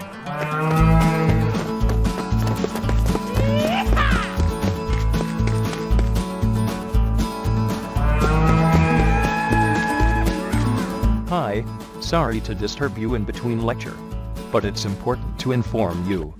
You should download BioMentors app from Google Play Store. We need your support, so please take subscription to become an official commando of BioMentors. Bye bye. Continue your lecture. तो इसका मतलब ये कि एमआरएनए पर जो जेनेटिक कोड का sequence है वही सीक्वेंस एमिनो एसिड के अंदर प्रोटीन का होगा। यानी हर कोड का एक एमिनो एसिड प्रेजेंट है यहाँ पे, तो उसके अकॉर्डिंग जो है मतलब एक प्रोटीन श्रृंखला में एमिनो एसिड का सीक्वेंस कौन डिसाइड करेगा, कोडॉन्स ऑफ द एमआरएनए। और एमआरएनए पे कोडॉन्स कौन डिसाइड करेगा, डीएनए, ठीक है। देखिए ना, मतलब डीएनए से आरएनए बना और आरएनए से फाइनली प्रोटीन का फॉर्मेशन होता है। डीएनए से आरएनए का बनना क्या है, ये है ट्रांसक्रिप्शन, ठीक है। और आरएनए से प्रोटीन का बनना क्या है, ये है ट्रांसलेशन, ठीक है ना बेटा, क्लियर, ठीक है। तो मैंने आपसे कहा कि each genetic code for an amino acid, ठीक है। The average molecular weight of mRNA is 5 lakh dalton, sedimentation coefficient इसका 8s होता है, और सेल के अंदर 3 से लेके 5% आरएनए जो होता है वो एमआरएनए होता है, और and it is the short lived RNA. एक बार काम खत्म, एक बार काम खत्म, आदमी खत्म, मतलब एमआरएनए खत्म। मैंने कहा कि जो है जैसे ही काम खत्म किया उसने एमआरएनए ने, तो जो एंजाइम सिस्टम उसको काट देता है। भाई ऐसा कंफ्यूजन ना हो जाए कि दोबारा दूसरा राइबोसोम इस पे काम कर ले। तो जितनी यानी सेल के अंदर वेरी वेल बड़ा कोऑर्डिनेटेड सिस्टम होता है सेल के अंदर, कि वो जितना प्रोटीन जब चाहिए उतना प्रोटीन बनेगा, जिस तरह का चाहिए उस तरह का बनेगा, कि जब नहीं चाहिए नहीं बनेगा प्रोटीन, ठीक। तो मैंने आपसे कहा कि द एमआरएनए ऑफ यूक्रिटिक का एमआरएनए में जो है केवल एक जीन की इंफॉर्मेशन होती है, ठीक है, इसलिए इसको हम मोनोजेनिक या मोनोसिस्टोनिक एमआरएनए कहते हैं। वेरी वेरी आईएमपी, ठीक है, मतलब यूक्रिटिक जो होते हैं बेटा, यूक्रिटिक जीव जो होते हैं उनके एमआरएनए में केवल एक जीन की इंफॉर्मेशन होती है, इसलिए इनको मोनोजेनिक या मोनोसिस्टोनिक एमआरएनए कहते हैं। सिस्टोन वर्ड का इस्तेमाल हम जीन के लिए भी करते हैं। सिस्टोन और जीन जो है इनका इस्तेमाल हम सिनोनिम के रूप में कर सकते हैं, ठीक है। सिस्टोन वे जीन होते हैं जो प्रोटीन के रूप में अपने आप को एक्सप्रेस करते हैं, तो सिस्टोन या जीन सेम चीज है बेटा, ठीक है, क्लियर। लेकिन जो प्रोक्रिटिक के एमआरएनए होते हैं दे में है, उनके पास एक से अधिक जीन की इंफॉर्मेशन होती है, यानी जो डीएनए होता है, जिस डीएनए को कॉपी करता है एमआरएनए, उसमें एक से अधिक जीन होते हैं। तो प्रोक्रिटिक के एमआरएनए में इंफॉर्मेशन एक से अधिक जीन की होती है, इसलिए इसको हम पॉलीजेनिक या पॉलीसिस्टोनिक एमआरएनए कहते हैं। वेरी वेरी आईएमपी, भूलना नहीं बेटा, ठीक है। 2020 क्रिकेट की बात नहीं कर रहा मैं, 2020 के नीट एग्जाम की बात कर रहा हूं, इंपॉर्टेंट है उसके लिए, ठीक है। मैंने क्या कहा आपसे, मैंने आपसे कहा कि पॉलीजेनिक पॉलीसिस्टोनिक एमआरएनए में एक से अधिक जीन की सूचनाएं होती है, ठीक है। Eukaryotic mRNA is more stable than the prokaryotic mRNA, क्योंकि यूक्रिटिक एमआरएनए जो होता है उसके पास कुछ ऐसे स्ट्रक्चर होते हैं जो प्रोक्रिटिक एमआरएनए में नहीं होते हैं, जो उसे स्टेबिलिटी प्रोवाइड करते हैं, ठीक है। कभी कभी यूक्रिटिक एमआरएनए जो होता है वो प्रोटीन के साथ मिलकर एक कॉम्प्लेक्स में आता है जिसको हम इन्फॉर्मोसोम कहते हैं, ठीक है। ये इंफॉर्मेशन जो है वो जिपमर के लिए है बेटा, ठीक है, याद रखिएगा, ठीक है। मतलब मैं आपको क्लास में जिस लेवल पर बायोलॉजी पढ़ा रहा हूं, ये जिपमर को कवर करता है, ये एम्स को कवर करता है, और ये आपका नीट तो 101% कवर करता है, जो है नीट में इसके बाहर कुछ नहीं जाएगा। एम्स और जिपमर को भी हम पूरा पूरा कवर करने की कोशिश कर रहे हैं बेटा यहाँ पे, ठीक है ना, क्लियर। तो बार बार एक क्वेश्चन की सर आप यदि मैं इतना पढ़ूंगा इससे हो जाएगा क्या, तो देखो भैया ऐसा है, हम तो अपनी ओर से पूरी ईमानदारी से कोशिश कर रहे हैं, अब आप कितनी कोशिश कर रहे हैं इस पर बहुत कुछ डिपेंड करता है, ठीक है ना। तो आपको एक बात को समझना होगा कि आप पुराने पेपर्स देखिए और उसको सोच के एनालिसिस कीजिए कि भाई सर जो पढ़ा रहे हैं वो रिलेवेंट है या नहीं है, ठीक है। यदि आपको लगता है कि मैं रिलेवेंट नहीं हूं तो नहीं हूं रिलेवेंट के, यदि आपको लगता है मैं रिलेवेंट हूं तो रिलेवेंट हूं के, क्योंकि देखो ये आपका डिसीजन है के।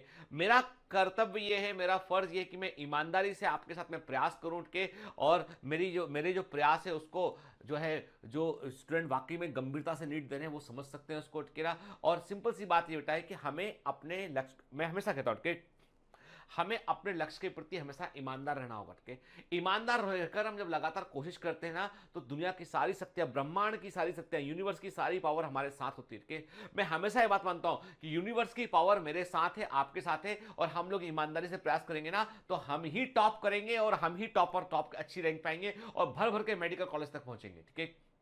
मुझे अगले फेलिसिटेशन सेरेमनी में मुझे जो है आपकी बड़ी संख्या चाहिए कि इस बार भी कई सारे बच्चे सेलेक्ट हुए लेकिन कई बच्चे नहीं अटेंड किए, पर मैं चाहता हूं कि वही एक भावनात्मक पल है जो बायोमेंटर्स का फेलिसिटेशन सेरेमनी होगा, वो एक भावनात्मक पल है, वो एक इमोशनल मूवमेंट है जब मैं आपसे 1-to-1 पर्सनली मिल पाऊंगा, ठीक है। यही वो पल है यहाँ पर हम अपनी फीलिंग्स को एक्सचेंज कर पाएंगे, यही वो पल है यहाँ पर हमको फैमिली वाली फीलिंग सच में हम जी पाएंगे, ठीक है। और यही वो पल है जो हमेशा के लिए हमारी यादों में रह जाएंगे, ठीक है। तो मैं चाहता हूं अगली फेलिसिटेशन सेरेमनी में आप में से अधिकांश बच्चे जो है वो आए, ज्वाइन करें मुझे आके के, और हम जो है वो ज्वाइन करने की शर्त क्या है, पहला कंडीशन ये है कि आपका नीट में सिलेक्शन होना चाहिए, एम्स में सिलेक्शन होना चाहिए, नीट या एम्स किसी भी मेडिकल कॉलेज में आपका सिलेक्शन होना चाहिए, ऑल्दो प्रेफरेबली इन दी गवर्नमेंट मेडिकल कॉलेजेस के, क्लियर।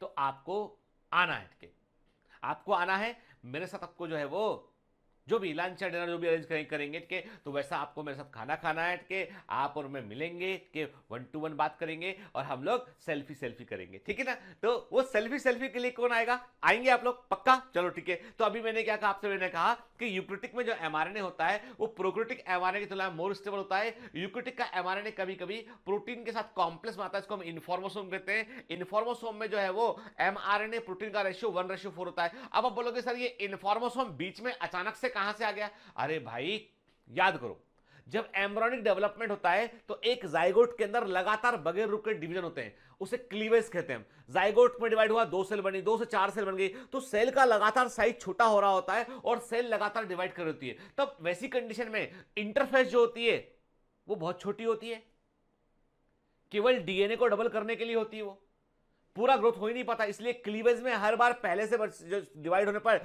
जो सेल बनती है साइज में आधी होती है, फिर सेल डिवाइड हुई आधी सेल हो गई, तो क्लीवेज में सेम वॉल्यूम में नंबर ऑफ सेल बढ़ जाता है। विदलन बोलते हैं, हिंदी में इसको विदलन बोलते हैं। विदलन का मतलब यह है कि जब जाइगोट में डिवीजन हुआ तो मैंने कहा 1 से 2 बन गई, 2 से 4 बन गई, 4 से 8 बन गई, 8 से 16 बन गई, तो ऐसे सेल जो डिवाइड हो रही होती है। तो उस समय इंफॉर्मेशन कहां से आती है? तो जाइगोट जो है वो बड़े सारे इन्फॉर्मोसोम को बनाकर रखता है कि जब इन्फॉर्मेशन चाहिए होगी एमआरएनए की तो तुरंत इन्फॉर्मेशन बाहर चलेगी, तो उसके लिए लंबा वक्त नहीं लगता, इसलिए कम समय में अधिक सेल डिवाइड होकर बन पाती है। ठीक है, तो अब यूक्रेटिक एमआरएनए में स्टेबिलिटी होती है अधिक प्रोकैरियोटिक एमआरएनए तुलना में। यूक्रेटिक एमआरएनए में कुछ ऐसे रीजन हो पाए जाते हैं जो आपको प्रोकैरियोटिक एमआरएनए में देखने नहीं मिलेंगे। यूक्रेटिक एमआरएनए का अपना एक स्पेसिफिक स्ट्रक्चर होता है जो आपको याद रखना है, और ये नीट के one of the favourite question में से एक है। ठीक है, and eukaryotic mRNA has several specific region के। सबसे पहला होता है इसका कैप रीजन। ठीक है, कैप रीजन का मतलब सबसे पहला सिर के, this is the first and के, मैंने कहा इस डायग्राम देखिए, ये कैप रीजन सबसे पहला सिरा कैप रीजन के, यहां पर आपको मिलेगा स्पेसिफिक टाइप का नाइट्रोजन बेस देखने मिलेगा, वो होता है 7 मिथाइल गुआनोसिन के, ये 5 प्राइम एंड पे होता है। याद रखिएगा एमआरएनए का जो सिर है, जिसे हमारा होता है, हमारी बॉडी में सिर हमारी शुरुआत है, पैर हमारा एंड है। यदि हम अपनी बॉडी को देखें तो मैंने कहा this is the beginning and this is the end. ठीक है ना, हम उल्टे हैं कि सीधे हैं कैसे मालूम चलेगा? पैर इधर है तो उल्टे हैं, सिर ऊपर है तो सीधे हैं। एमआरएनए का जो सिर है, जो अगला सिरा है, वो होता है कैप रीजन। भाई कैप कहां लगाओगे? कैप पैर में लगाओगे, सिर में लगाओगे? सिर में लगाओगे ना। ठीक है, तो कैप जो है वो कैप रीजन जो है उसकी बिगिनिंग है, और कैप रीजन हमेशा 5 प्राइम एंड पे होता है, हमेशा 5 प्राइम एंड पे होता है। तो मैंने कहा cap region always present the 5 prime end के। तो ये इसमें विशेष तरह के नाइट्रोजन बेस देखने मिलते हैं को 7 मिथाइल गुआनोसिन बोलते हैं उनके। ये यहां पर जो ग्वानिन न्यूक्लियोटाइड होता है उसमें मिथाइलेशन उसका हो चुका होता है, 7 मिथाइल गुआनोसिन कहते हैं, और इसको हम 5 जो है वो 5 प्राइम मिथाइलेटेड रीजन भी कहते हैं, और इसको सिंबॉलिकली शो करते हैं M7G से, इसको हम सिंबॉलिकली शो करते हैं। Very very IMP and favourite question of NEET. ठीक है, याद रखिए, ठीक, एंड फेवरेट बाउंसर है ये। ठीक है, तो मैंने आपसे कहा कि कैप रीजन एमआरएनए के 5 प्राइम सिर पर होता है, सबसे पहला रीजन होता है, इसमें 7 मिथाइल गुआनोसिन देखने मिलती है, M7G से इसको हम रिप्रेजेंट करते हैं, ये 5 प्राइम पर प्रेजेंट मिथाइलेटेड रीजन होता है। ठीक है, क्लियर? तो अब दिखाइए, अब बड़ी इंपॉर्टेंट कुछ बड़े इसे हमने यहां पे दिखाई पड़ रहा है आपको यहाँ पे कि Shine Dalgarno sequence in prokaryotic only. क्या अब ये क्या होता है हम आगे बात करेंगे, अभी जब हम आगे के लेक्चर में बढ़ेंगे तब बात करेंगे। अभी हमने आपसे कहा कि मतलब there are some very very specific sequence which are present in the mRNA.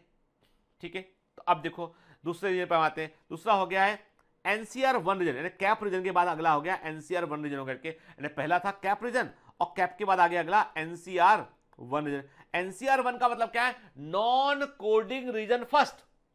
मतलब अभी कोडिंग की बात ही शुरू नहीं हुई यहाँ पे, मतलब नॉन कोडिंग रीजन फर्स्ट होता है, जो 10 से लेकर 100 न्यूक्लियोटाइड से बना होता है। इसमें एड्रीन और यूरेसिल आपको बड़ी मात्रा में देखने मिलते हैं। ठीक है, इसके बाद आते हैं कोडिंग रीजन पे, इसके बाद शुरू होता है कोडिंग रीजन के।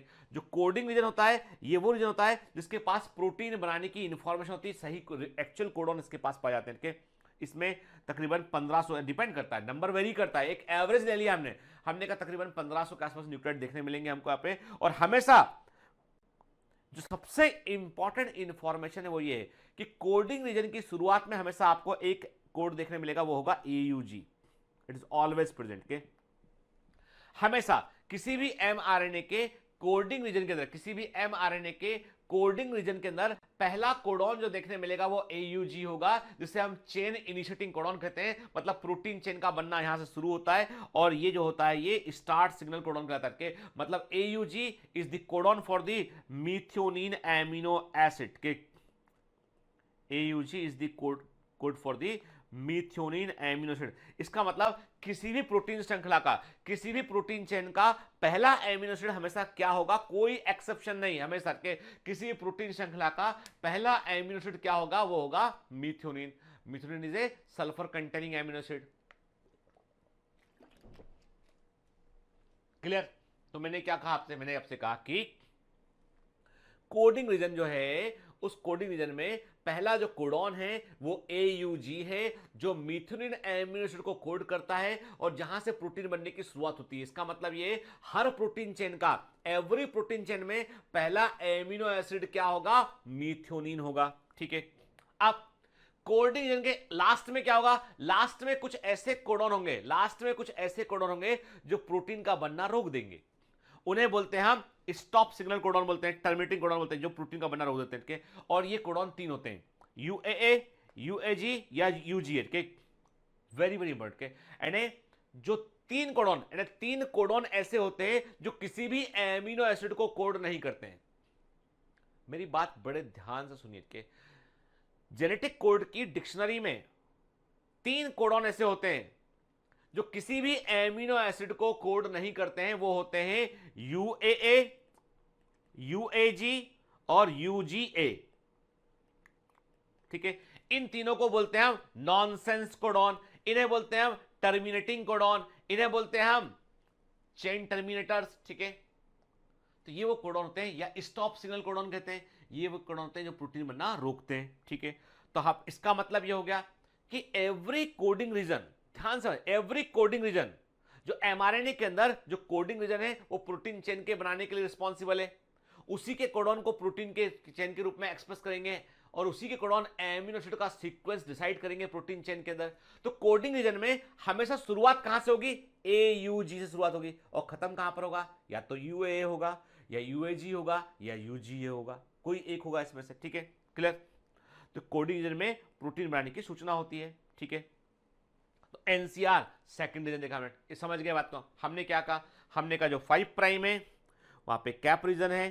ठीक है, फिर NCR सेकंड रीजन है ये। ठीक है, फिर ये कोडिंग रीजन यहां से लेके यहां तक ये कोडिंग रीजन के, कोडिंग रीजन की शुरुआत में हमेशा AUG होगा, लास्ट में UAA होगा, या UAG होगा, या UG होगा। भूलना नहीं है, UAA, UAG या UGA। ठीक है, ये 3 होते हैं आपके nonsense codon, stop signal codon या टर्मिनेटर कोडॉन होते हैं। ये याद रखना है आपको। ठीक है, ठीक। तो हमने क्या कहा? हमने कहा कि अब इसके बाद कोडिंग रीजन के बाद क्या होता है? कोडिंग रीजन के बाद अगला होता है नॉन कोडिंग रीजन सेकंड होता है। नॉन कोडिंग रीजन सेकंड होता है जो 50 से लेके 100 न्यूक्लियोटाइड से बना होता है। ठीक है, सबसे आखिर में mRNA की टेल होती है, आखिरी सिरा होता है, टेल ऑफ mRNA, जिसको पॉली ए रीजन बोलते हैं। वेरी वेरी IMP एम्स में याद रखिएगा, ये क्वेश्चन आपको देखने मिलेगा। ये मैं कह रहा हूं आएगा, मतलब आएगा के। तो जो टेल ऑफ mRNA है वो पॉली ए रीजन का आता है, क्योंकि यहां पर पॉली एडेनिलिक एसिड देखने मिलते हैं। यहां पर केवल एडेनिन न्यूक्लियोटाइड जो है कई बार रिपीट किया गया होता है। 100 से लेकर 200 न्यूक्लियोटाइड हमको देखने मिलते हैं, जिनमें केवल और केवल एडेनिन नाइट्रोजन बेस होता है। ये पॉली ए टेल होती है, सीधी टेल 3 प्राइम सिरे पे होती है। क्लियर? ठीक, तो चलिए, तो अभी क्या देखा हमने? अभी हमने देखा कि mRNA में क्या हो गया? 7 मिथाइल गुआनोसिन का कैप रीजन हो गया, NCR first, non coding region first हो गया, देन कोडिंग रीजन हो गया, देन उसका NCR सेकंड हो गया, देन पॉली ए टेल हो गई। तो हेड और टेल, कैप और टेल नहीं भूलना बेटा, समझ गए ना? कोडिंग रीजन जो है वो AUG से शुरू होता है और टर्मिनेटर कोडॉन पे आके वो खत्म होता है। ठीक है, अब कुछ बड़े इंपॉर्टेंट पॉइंट है नोट वाले बेटा, वो हम देख लेते हैं यहाँ पे। ठीक है ना, जो बड़े इंपॉर्टेंट नोट है, एग्जाम में पूछे जाते हैं बार बार। 1993 में शार्प एंड रॉबर्ट्स ने पाया कि यूक्रेटिक के जो जीन होते हैं वो कंटिन्यूअस नहीं होते हैं। मतलब उन्होंने पाया कि यूक्रेटिक के जो जीन होते हैं उनमें कई बार जीन के अंदर जो इन्फॉर्मेशन ऐसी छिपी होती है जो किसी काम की नहीं होती है। और जैसे हम कहते हैं, हमने आपसे कहा कि जो कंटिन्यूअस जीन है वो ऐसा है, ठीक है, लगातार के, and continuously having the information के। लेकिन और ये कहा जो कंटिन्यूअस जीन होते हैं वो होते हैं प्रोकैरियोटिक में। प्रोकैरियोटिक में जो जीन होते हैं वो कंटिन्यूअस होते हैं, पर यूक्रेटिक में क्या होता है? इन्फॉर्मेशन ऐसी होती है, ठीक है, काम की इन्फॉर्मेशन, बगैर काम की इन्फॉर्मेशन, बगैर काम की इन्फॉर्मेशन, बगैर काम की इन्फॉर्मेशन, बगैर काम की। मतलब ये हो गया कि मैंने आपसे कहा एक इन्फॉर्मेशन ये है, वो है जो काम की होती है, जो एग्जिस्ट करती है, जिस सूचना का कोई मतलब है। तो हमने क्या बोला? एग्जिस्टिंग इन्फॉर्मेशन, मतलब जो काम की इन्फॉर्मेशन है, जिसका अस्तित्व है, हमने बोल दिया ये एक्सॉन। फिर हमने कहा इसके बाद आ गई ऐसी इंफॉर्मेशन जो किसी काम की नहीं है, हमने बोल दिया इसको interrupting sequence, intron, exon, intron, exon, intron, exon, intron और एक्सॉन के। मतलब एक्सॉन का मतलब this information that is existing, जिसका मतलब है जो एग्जिस्ट करती है, जिसके अंदर वाकई में कोई सूचना छिपी है, प्रोटीन बनाने की, एक्सॉन। इसके बाद का सीक्वेंस जो इंटरप्टिंग है, जो इंटरप्ट कर रहा है, बाधा उत्पन्न कर रहा है, उसे इंट्रॉन कहा हमने, ठीक है। इन्होंने कहा कि यूक्रिटिक के अंदर, शार्प एंड रॉबर्ट्स ने बताया, इंपॉर्टेंट है बेटा साइंटिस्ट का नाम, कि यूक्रिटिक के अंदर जीन कंटीन्यूअस नहीं होते हैं, वो सेगमेंट में बटे होते हैं, और इसमें से वो सेगमेंट जिन्हें प्रोटीन बनाने की सूचना होती है एक्सॉन कहते हैं, और जिनमें प्रोटीन बनाने की सूचना नहीं होती है उन्हें इंट्रॉन कहते हैं। और इसका मतलब ये कि प्रोक्रिटिक के जो जीन होते हैं, जो यूक्रिटिक के जीन होते हैं, यूक्रिटिक के जीन होते हैं वो एक्सॉन और इंट्रॉन से मिलकर बने होते हैं। यूक्रिटिक के जीन एक्सॉन और इंट्रॉन से मिलकर बने होते हैं, और ऐसे जीन को हम बोलते हैं, ये हमको यूक्रिटिक में देखने मिलते हैं। यूक्रिटिक के जीन एक्सॉन और इंट्रॉन से मिलकर बने होते हैं, और ऐसे जीन को हम बोलते हैं स्प्लिट जीन। क्या बोलते हैं? स्प्लिट जीन, क्योंकि सूचना जो है वो एक साथ नहीं है, सूचना जो है वो हिस्सों में बटी हुई है। आपके दिमाग में बट ऑब्वियस सी बात है क्वेश्चन आ रहा होगा, क्यों स्प्लिट जीन है? अरे बेटा, आपको तो ईश्वर ने जो भी किया है ना, बहुत सोच समझ के किया उसने कहा यदि हम जीन पर कंटिन्यूसली इंफॉर्मेशन रखेंगे ना, तो मान लो कहीं पे म्यूटेशन आ गया, रेडिएशन कोई आ गया, मान लो, देखो अब देखो, समझो बात उसके। प्रोक्रिटिक में मान लो कोई एक रेडिएशन आया कहीं से, ये आके इसको हिट कर दिया, ठीक है। एक एक्सरे आया, उसने इसको हिट कर दिया, क्या हुआ? या कोई गामा रे आया, उसने इसको हिट कर दिया, तो यहां पर म्यूटेशन हो गया। क्या हो गया? सीक्वेंस चेंज हो गया, इंफॉर्मेशन बदल गई, तो काम खत्म हो गया। लेकिन यूक्रिटिक में जीन होता है स्प्लिट जीन, ठीक है। तो अब मान लो म्यूटेशन आया, देयर आर पॉसिबिलिटी कि म्यूटेशन ने आके हिट किया इंट्रॉन को, सीक्वेंस बदल गया, कोई फर्क पड़ेगा? कोई फर्क नहीं पड़ेगा, क्योंकि एक्सॉन डिसाइड कर रहा है प्रोटीन का बनना, ठीक है। Exon is the actual information के। तो जो इंटरप्टिंग इंफॉर्मेशन थी ना, उसने क्या किया? उसने बचा लिया, उसने म्यूटेशन की आवृत्ति को कम कर, म्यूटेशन की जो रेट है उसको कम कर दिया उसने। इसीलिए exon sequence intron sequence, exon sequence intron sequence के ऐसा एक्चुअल में होता है, ठीक है। उससे क्या होता है? उससे होता है कि जो प्रोबेबिलिटी ऑफ म्यूटेशन काफी हद तक कम हो जाती है। ये प्रकृति का तरीका है। आप में से कई बच्चों ने कहा कि सर आपने कहा था कभी हमसे कि ह्यूमन बॉडी में जितना डीएनए उसमें से केवल 1% के आसपास डीएनए एक्चुअली में जो जीन के रूप में काम कर रहा है। 99% DNA is the junk DNA, जिसपे कुछ नहीं लिखा, केवल रिपीटेटिव बार बार दोहराए गए सीक्वेंस लिखे। Again this is an adaptation to prevent from mutation. अब 99% डीएनए ऐसा इसमें कि बार बार रिपीटेटिव सीक्वेंस लिखे हुए हैं, जिसका कोई प्रोटीन बनाने में कोई रोल नहीं है। 1% डीएनए ऐसा है जिसका प्रोटीन बनाने में रोल है। इसका मतलब 99% जगह पर यदि म्यूटेशन होगा तो कोई फर्क नहीं पड़ेगा। 1% पे यदि होगा तो किस्मत खराब है, तब तो म्यूटेशन हो गया। आई बात समझ में? प्रकृति ने जो भी किया है वो बचाने के लिए किया, आपको सेव करने के लिए किया है, ठीक है। चलिए, तो हमने आपसे कहा कि जब अब प्रॉब्लम यहां पर यह आती है कि यूक्रिटिक सेल में जीन होता है स्प्लिट। आरएनए पॉलीमरेज काम कर रहा था। अब आरएनए पॉलीमरेज को क्या मालूम उसको कि मुझे क्या कॉपी करना है, क्या कॉपी नहीं करना, उसने तो सीधा काम करना शुरू कर दिया उसके। अब जब स्प्लिट जीन की कॉपी करता है वो, तो वो एक्सॉन को भी कॉपी करेगा, इंट्रॉन को भी कॉपी करेगा, एक्सॉन को भी कॉपी करेगा। अब आप बोलोगे सर ऐसा क्यों किया इसने, क्यों गलती कर रहा है? अरे गलती क्या कर रहा है, वो तो बेचारे का काम है पॉलीमरेशन करना। यदि वो केवल एक्सॉन कॉपी करेगा, हटा देगा उसको, फिर आगे बढ़ेगा, तो क्या होगा कि टुकड़े बन जाएंगे। टुकड़ों को कौन जोड़ेगा? टुकड़े तो कंफ्यूजन क्रिएट हो जाएगा, ठीक है। तो सिंपल तरीका है कि सेल के अंदर जो स्प्लिट जीन प्रेजेंट है उसको अटेंशन इधर दो, मेरी बात सुन के। सेल के अंदर जो डीएनए है, उस डीएनए में का हिस्सा जिसको हम जीन कह रहे हैं, उसमें जीन स्प्लिट जीन है। एक्सॉन इंट्रॉन में इंफॉर्मेशन लिखी हुई है, तो जो आरएनए पॉलीमरेज है उस पूरे को कॉपी कर लेता है। तो अब जो एमआरएनए बनेगा उसमें भी एक्सॉन इंट्रॉन वैसा का वैसा आ जाएगा उसमें भी, क्योंकि वो तो सूचना को तो कॉपी कर रहा है, वो उसी को तो ट्रांसक्राइब किया उसने, उसमें भी आ गया। क्या ये एमआरएनए प्रोटीन को बना पाएगा? जब ये राइबोसोम के पास जाएगा तो राइबोसोम क्या बोलेगा? हाँ चलो भाई तो आई सूचना पढ़ते हैं, पढ़ा, एक्सॉन पढ़ा, ये क्या है, बंद, जाओ यहां से, निकलो, खत्म बात। तो एमआरएनए लौट आएगा, बेचारा काम ही नहीं कर हो पाएगा, क्योंकि उसके पास इंट्रॉन प्रेजेंट है। इंट्रॉन इंटरप्ट कर रहा है प्रोटीन बनाने में। क्या करना पड़ेगा? सिंपल सी बात है, इंट्रॉन को हटाना पड़ेगा। अरे भाई सिंपल देखो, बड़ा सिंपल सा एग्जांपल मैं हमेशा जिसको यूज करता हूं, एग्जांपल को मैं आपसे कहता हूं कि मेरे पास जो है वो एक बुक है, ठीक है। मेरे पास जो मैं कोई दूसरा बुक लेता हूं, उसमें मैंने कहा कि मेरे पास एक बुक है, ठीक है, मेरे पास एक बुक है, ठीक है। अब इस बुक में क्या है, इसमें मैंने आपसे कहा कि बुक, मैं ऐसा कहता हूं कि इस बुक में, या मैं बोलूं कि बुक ना बोल के हम कॉपी बोलते ज्यादा बेटर, के हमारे पास एक कॉपी है, इस कॉपी में हमें एग्जाम में आंसर लिखने हैं। सपोज क्या किया आपने, क्या किया, आपके पास में आप एग्जाम देने गए।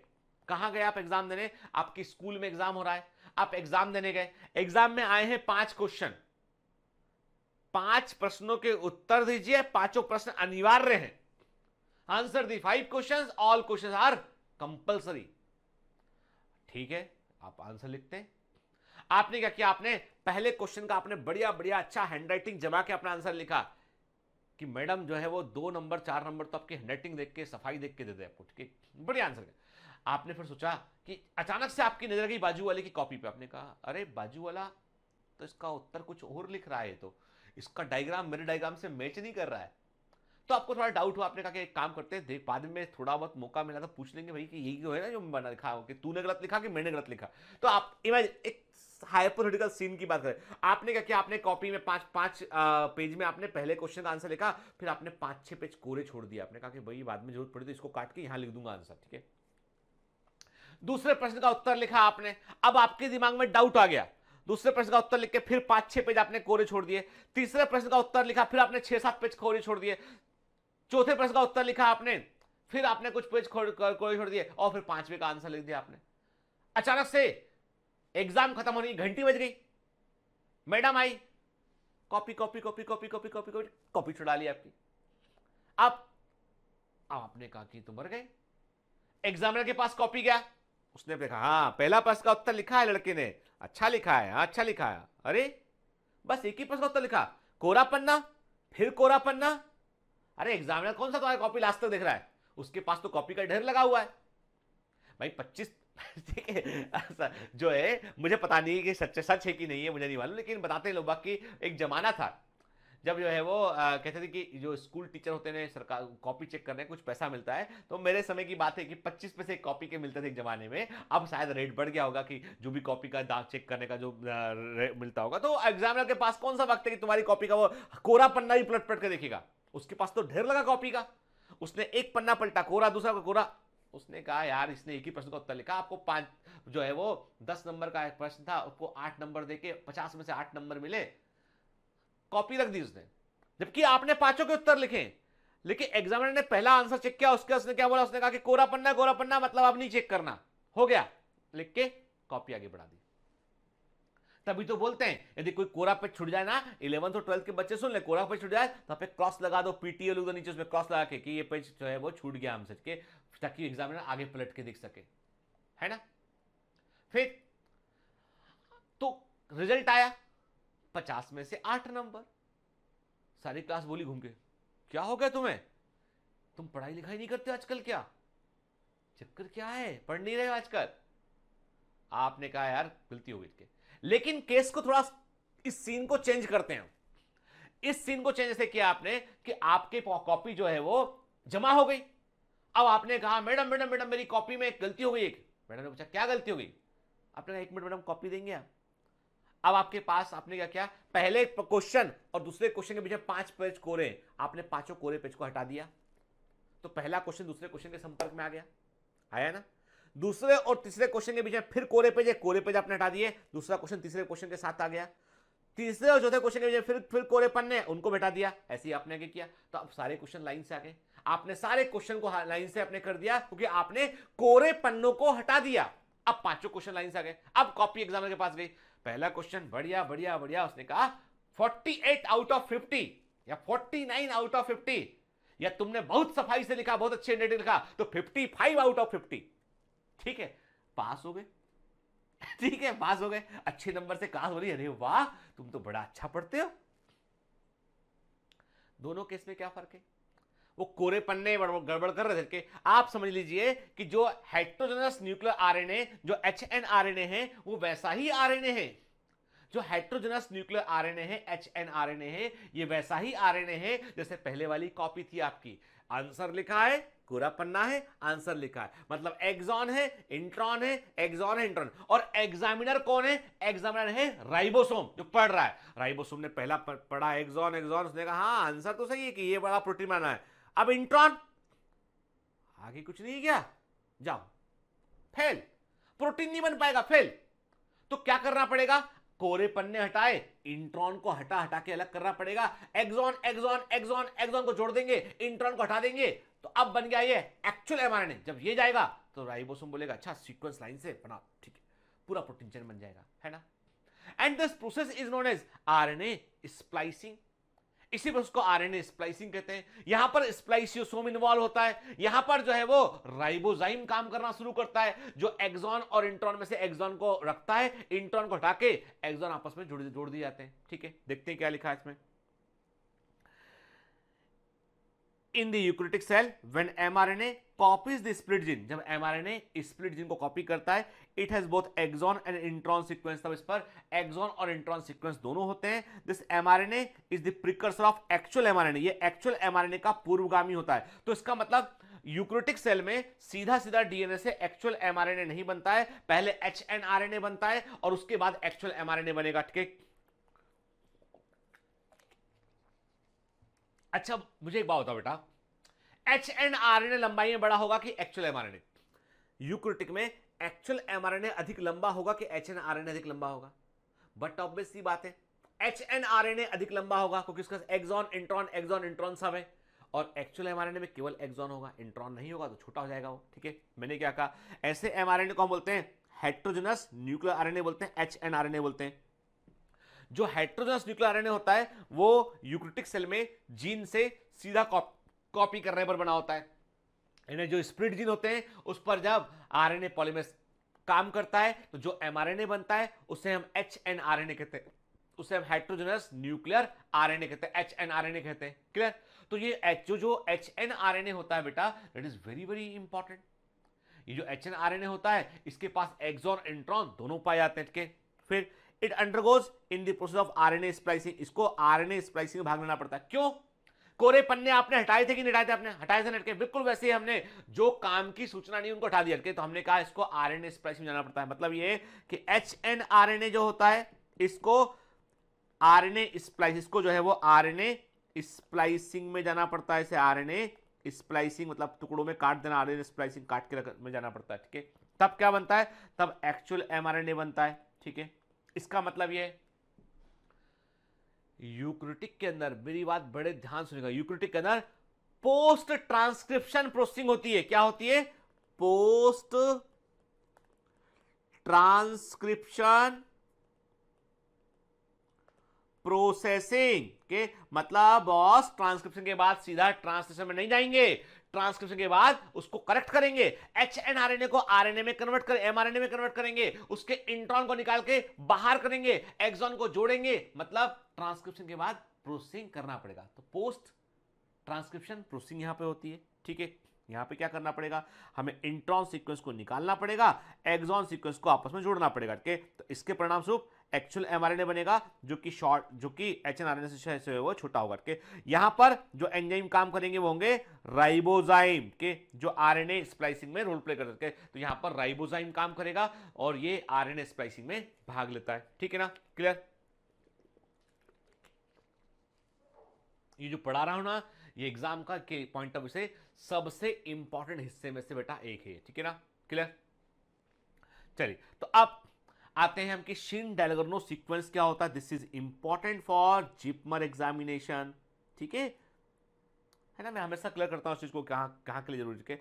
द शिन-डेलगर्नो सीक्वेंस और Shine Dalgarno box proposed by Australian scientist John Shine and Lynn Dalgarno के। It is a ribosomal binding site in the mRNA. ये एमआरएनए पर राइबोसोम के जुड़ने का स्थान होता है। एमआरएनए पर एक साइट होती है जिसकी हेल्प से वो राइबोसोम के साथ से आके वो अटैच होता है, ठीक है। तो उसे हम शिन-डेलगर्नो सीक्वेंस कहते हैं। इतना याद रखिएगा कि शिन-डेलगर्नो सीक्वेंस जो होता है वो एमआरएनए पे होता है। कहां होता है? एमआरएनए पे होता है, और एमआरएनए पर ये राइबोसोम बाइंडिंग साइट होती है, ठीक है। और ये हमेशा पहला जो कोडन होता है, यानी जो फर्स्ट कोडन होता है कोडिंग रीजन का, उससे ये 16 न्यूक्लियोटाइड आगे होता है, ठीक है। It is generally located 16 nucleotide upstream on the start codon of AUG के। अब बोलोगे आप अपस्ट्रीम का मतलब क्या होता है? जिसे मैंने आपसे कहा ये एक्चुअल कोडन एयूजी है और ये लास्ट वाला है यूए, ठीक है। कोडिंग रीजन ये क्या है? ये है कोडिंग रीजन है, ठीक है। तो कोडिंग रीजन के पहले जो कोई भी सीक्वेंस एमआरएनए पर एयूजी से पहले या कोडिंग रीजन के पहले होगा उसे बोलेंगे हम अपस्ट्रीम, उसे बोलेंगे हम अपस्ट्रीम बोलेंगे। और जो बाद में होगा उसे क्या बोलेंगे? उसे हम बोलेंगे डाउन स्ट्रीम बोलेंगे, जो बाद में होगा उसे हम डाउन स्ट्रीम बोलेंगे, जो आगे होगा उसे अप स्ट्रीम बोलेंगे। मतलब एमआरएनए पर जो भी सीक्वेंस, एमआरएनए पर जो भी सीक्वेंस जो है वो फर्स्ट जेनेटिक कोड एयूजी से पहले होंगे, कोडिंग रीजन के पहले होंगे, उन्हें हम क्या बोलेंगे, उन्हें हम अप स्ट्रीम सीक्वेंस बोलेंगे हम, ठीक है। और जो कोडिंग रीजन के बाद में होंगे उन्हें क्या बोलेंगे, हम डाउन स्ट्रीम सीक्वेंस बोलेंगे हम, ठीक है ना।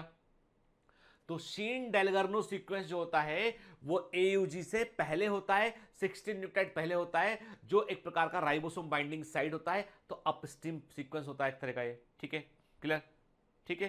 क्या लिखा है यहाँ पे, the Shine Dalgarno sequence exist in prokaryote, ये प्रोकैरियोट में देखने मिलता है हमको। और एस्ट्रोक्लाई में सीक्वेंस क्या होता है, ये सीक्वेंस होता है, मैं पहले इसको हटाता हूं जरा ताकि दिखाई पड़े आपको, ठीक है। तो क्या दिखा है, देखो, देख रहे हैं आप, the Shine Dalgarno sequence exist only in prokaryote.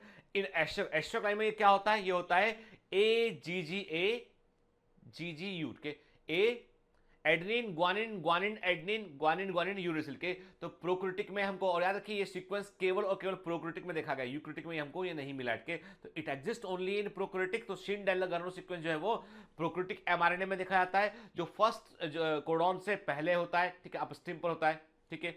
और ये क्या करता है, ये एमआरएनए से राइबोसोम को जुड़ने में हेल्प करता है, क्लियर। चलिए आगे बात करते हैं इसमें हम। अब द कॉम्प्लीमेंट्री सीक्वेंस, जो शीन डेलगर्नो सीक्वेंस है उसका जो कॉम्प्लीमेंट्री सीक्वेंस था उसको हम एंटी शीन डेलगर्नो सीक्वेंस कहते हैं, ठीक है। और याद रखिएगा बेटा, ये जो है all is important for the zipper में इस तरह के सीक्वेंस पूछते जाते हैं इनके। तो जो कॉम्प्लीमेंट्री सीक्वेंस होता है इसका उसे हम एंटी शीन डेलगर्नो सीक्वेंस कहते हैं, ठीक है।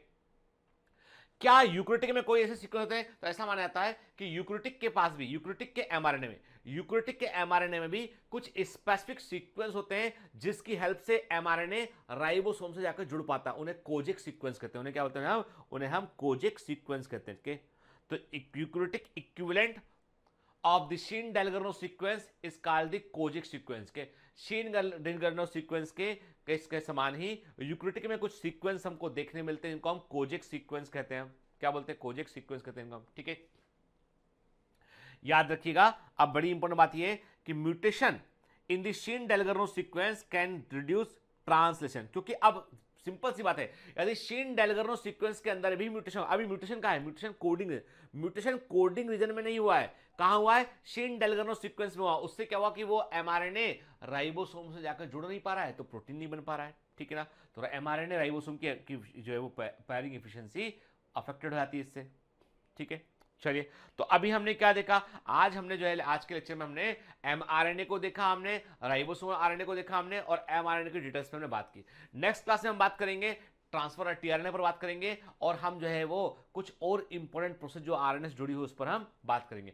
कुछ स्पेसिफिक सीक्वेंस बेटा आपको याद रखने पड़ेंगे, तो उनको नोट करके दीवार पे सामने लगा लीजिएगा ताकि आप उसको याद रख सके, क्योंकि ये मॉलिक्यूलर बेसिस ऑफ इनहेरिटेंस के भी हम थोड़े से टेक्निकल पार्ट में एंटर कर गए, जहां पर चीजों को हमें समझना भी होगा और कुछ इंफॉर्मेशन को हमें रिटर्न भी रखना पड़ेगा, दिमाग में रखना पड़ेगा, ठीक है। मुझे पूरी उम्मीद है कि सबसे कॉम्प्लिकेटेड चैप्टर को हम समझ पा रहे होंगे, ठीक है। मैं पूरी कोशिश कर रहा हूं बेटा, तब भी यदि आपको कोई डाउट होता है तो मुझसे पूछिएगा, मैं उसको अगले लेक्चर में कवर कर लूंगा, ठीक है। तो पढ़ते रहिए, मेहनत करते रहिए, ऑल द बेस्ट।